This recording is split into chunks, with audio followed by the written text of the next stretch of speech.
R.J. Vanecko walked into court today and they announced a plea agreement. He pled guilty to felony involuntary manslaughter in the death of David Koshman. Today I recommended and the court imposed a sentence of 2 months in county jail, 2 more months of a confinement in home confinement, full restitution to Mrs. Koshman based on what the law would allow, and a total of 30 months probation, the maximum allowed under the law, as well as, maybe the most important, to give Mrs. Koshman a chance to hear an apology.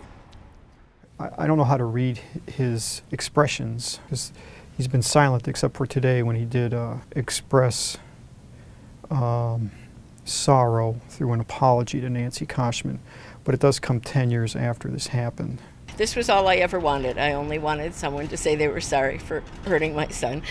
As I said up there, he was the light in my eyes, and he was the reason I got up every day, so it's been hard without him.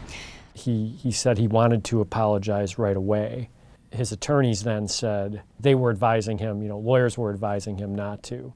And it just strikes you with the way that police and prosecutors, how many times they've been through this case, that here you had a defendant who apparently was remorseful from the beginning, that somehow there was no way to charge this defendant until the special prosecutor got involved after Tim filed his Freedom of Information Act request.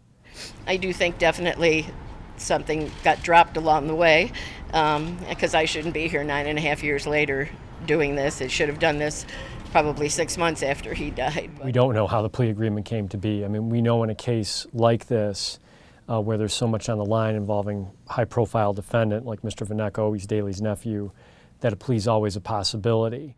There should have been an indictment and a trial or a conviction of Mr. Vanecko much sooner than has occurred. So this justice has been delayed, but at least it has occurred, and this chapter of what happened in the death of David Koshman is over with and has been resolved. Tim and I have talked about this. I think this ends Act One, to use a theatric analogy. Now that he has been convicted, we are going to see the release of a 162-page report prepared by the special prosecutor into the conduct of police and prosecutors, and hopefully is going to shed light on the many questions about why Vanecko couldn't be charged right off the bat, couldn't be charged again in 2011, and why it took a special prosecutor to get this conviction.